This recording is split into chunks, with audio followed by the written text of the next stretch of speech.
So, so we want to apply the principal component analysis for this data, and hence reduce the dimension of the data.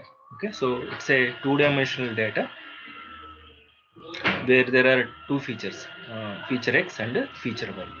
Okay, and these are the number of sample data points. Okay, so how many are there? 1, 2, 3, 4, 5, 6, 7, 8, 9, 10. Okay, so that means we have n samples. Okay, you represent this data in a matrix form. Okay, which we call it as a data matrix.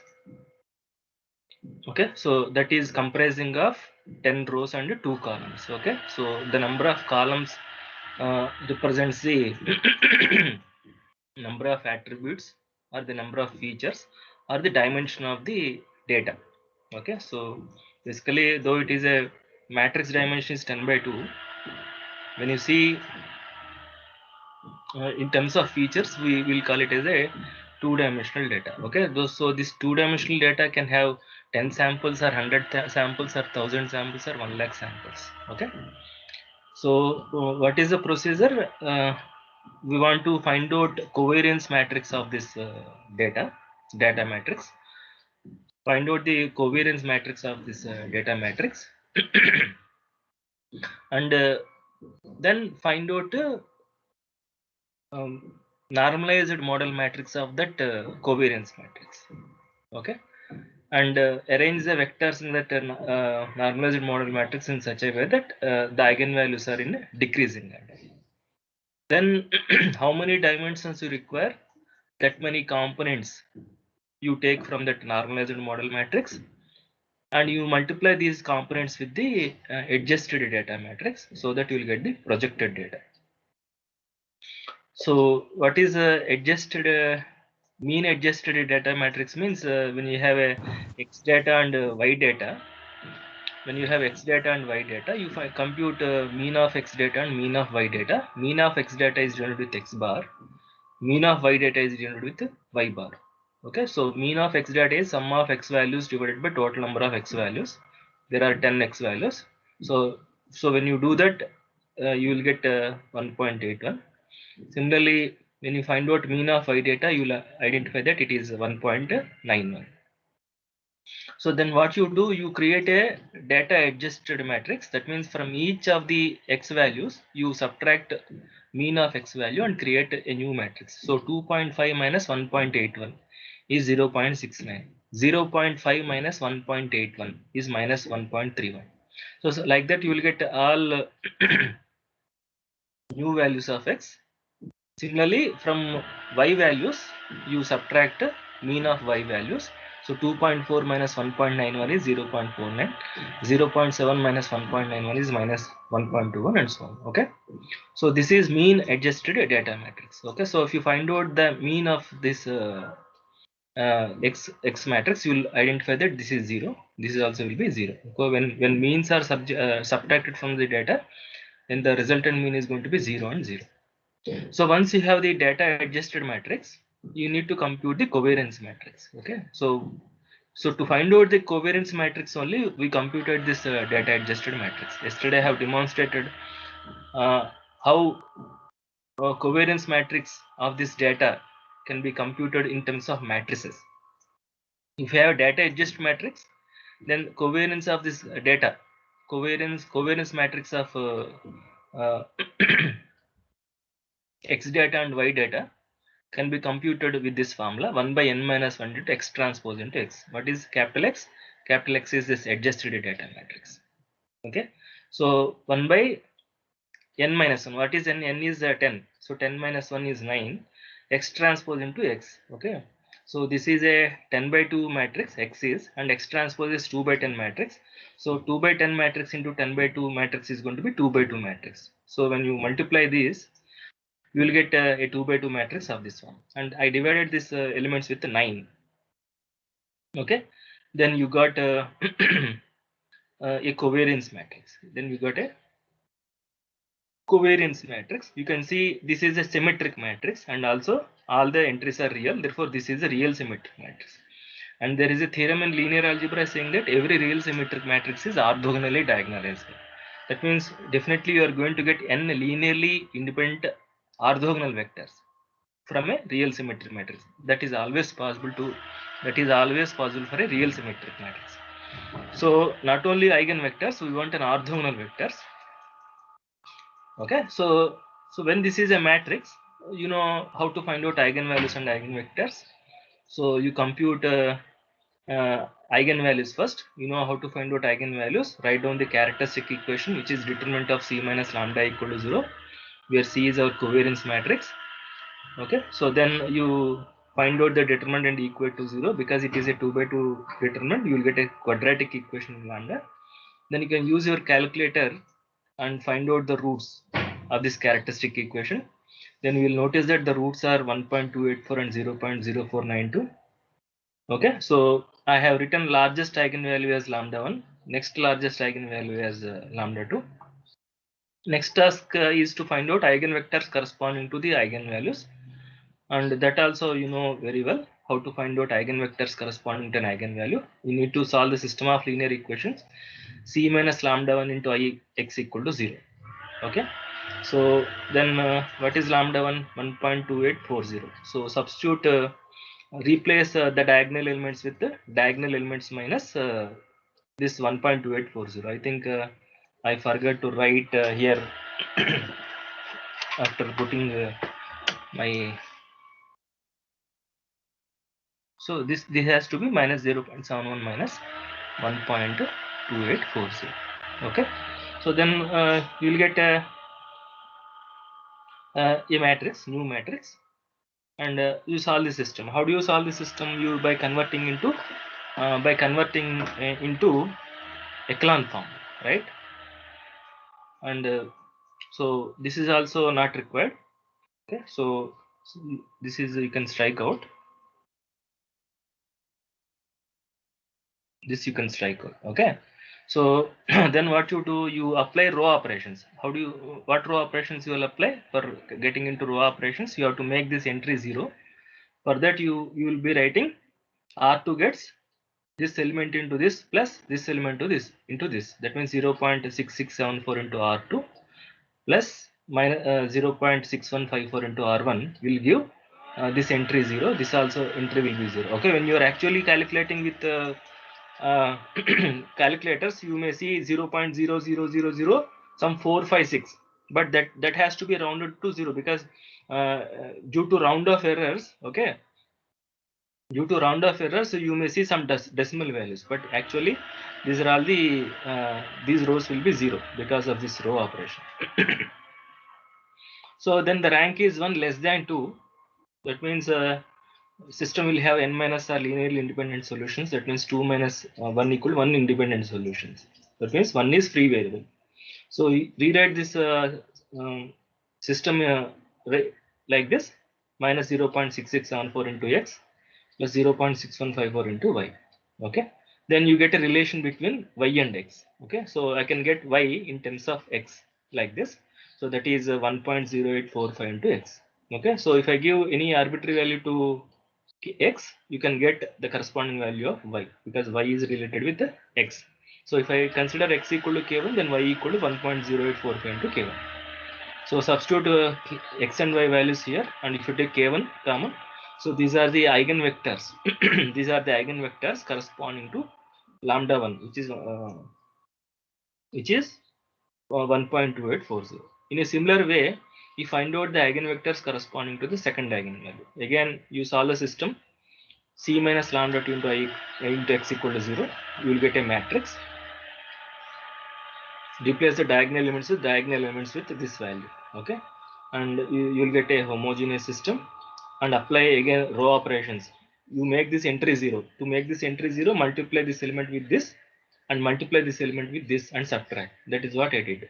R2 gets 0.5614 into R2 minus 0.6154 into R1, so that this row is going to be 0 due to these operations. So again you will end up with one row, rank is 1 less than 2. So 2 minus 1 equal 1 independent solutions. So I wrote a new equation like this.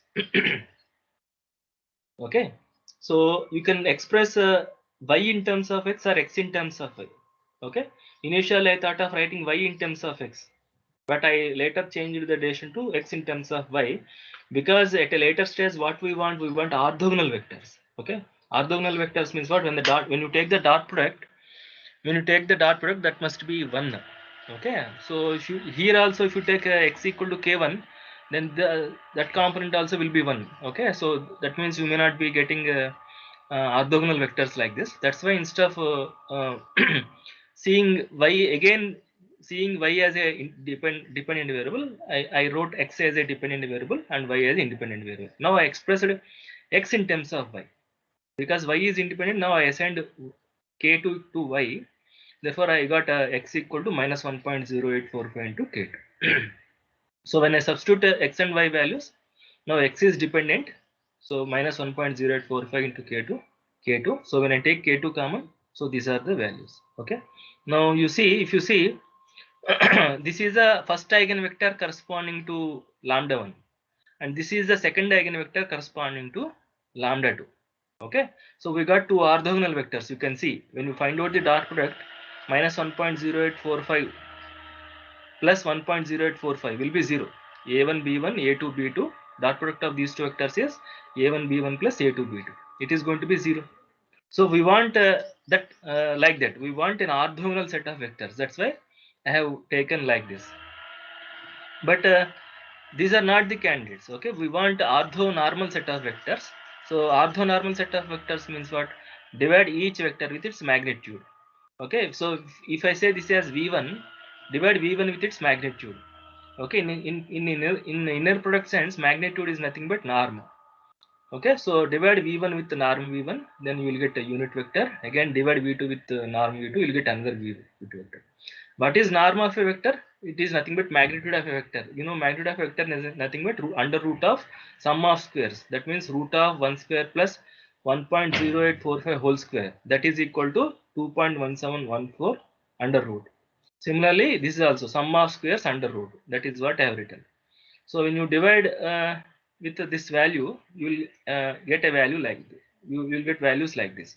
So this is a normalized model matrix, in which this is the first component called first principal component, because this is a component corresponding to the highest eigenvalue, and this is called the second principal component. This vector is called the second principal component. Okay, so then if you want to reduce the dimension of the data, okay, you take less number of principal components. Okay, so in this case our data is two-dimensional, therefore we got two principal components. So if you want to reduce to one-dimensional data, only take one component of this model matrix and multiply the adjusted data with the first principal component. Then you will get the projected data. On the first principal component. So this is the adjusted data matrix. So when I project it on this first principal component, you will get a one-dimensional data. This one-dimensional data will lie on the first principal component. Similarly, if you have three-dimensional data, you will get a 3x3 matrix: v1 cap, v2 cap, v3 cap. Okay, for a three-dimensional data, covariance matrix will be of order 3. Therefore, you get 3 eigenvalues. For 3 eigenvalues, you will get 3 orthogonal vectors. You normalize 3 orthogonal vectors, then you will get v1 cap, v2 cap, v3 cap. So that when you have 3 vectors, and now if you want to project, it is up to you whether you want a two-dimensional data, one-dimensional data. If you want only one-dimensional data, if you want to convert 3 dimension to 1 dimension, you take only first component and multiply that component with x. Or if you want to project the data on a two-dimensional plane, if you want to convert a three-dimensional data to two-dimensional data, then what you do, you project you take only first two components, okay, v1 and v2. Okay, so then you multiply this matrix with v1 and v2. That means what? That is going to be a 3x2 matrix, because for each vector will have three components. So three components only, because I want only two dimensionals, I am putting three vectors. v1 vector having three components, v2 vector will have three components. So that will be a 10x3 matrix into 10x3 matrix into 3x2 matrix. Then that will be a 10x2 matrix. 10x2 matrix is that nothing but a two-dimensional data. Okay, so two-dimensional data which lie on the plane, whose axes are the first principal component and the second principal component. Okay, so here the problem is reducing a two-dimensional data into one-dimensional data. That's why we got like this. And I have plotted this on the graph sheet also. You can see this also. So this is the initial data. Okay, this is the initial data that is plotted. Okay, so totally there will be 10 data points. After that, what I did, I computed mean of this. I computed mean of the data. Okay, that mean is plotted with a red pen. Okay, so the mean of the data is the center of the data, right? So then what we did, we changed the origin from here to mean, which we shifted this coordinate system from R00 to this mean. Okay, so that this data is also will be transformed. Okay, so then what we did, we did PCA. Okay, we did PCA and we identified the principal component. Okay, we identified the principal. And how I got this vector. Okay, now this is my origin.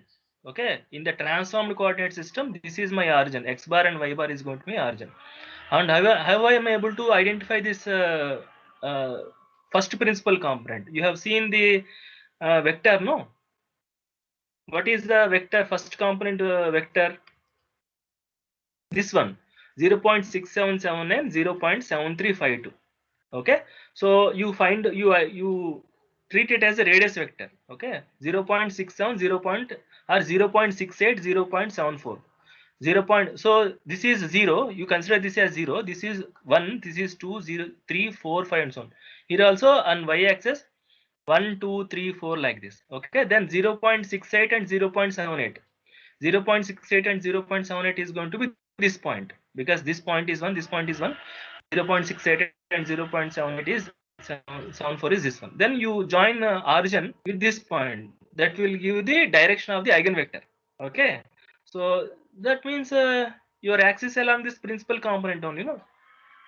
And the next component is actually an orthogonal vector. Okay, so either you locate, okay, either you identify the direction of the vector like this, or because it is only two-dimensional, what I did, I took a protractor and I took 90 degrees. Okay, and drawn the second component. So this is what. So this is what it is. Originally this is the coordinate system. Then this coordinate system is shifted to mean. Okay, and then from there we computed the principal components. Okay, so now this is the new, this is the new coordinate system whose axes are first principal component, second principal component. Then what I did, I plotted all these data values. Then I plotted all these data values. I plotted all these data values on the first principal component axis.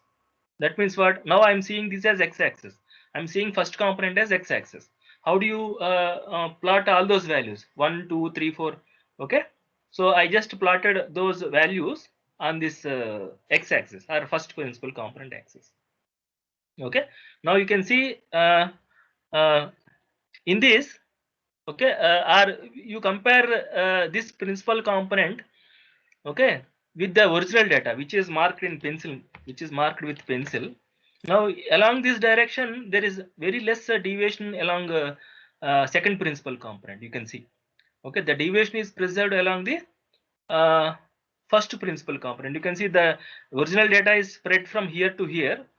The transformed data, which is one-dimensional data, is also spread, almost spread from this point to this end only. Okay, so the variance is preserved, or the variance is maximized along the first principal component. Okay, and variance is very less when you take if you see this data with reference to this component. Okay, so that's why, so when you have less variance, that data second component of the data can be neglected.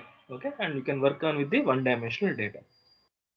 Okay, so that is how we got it.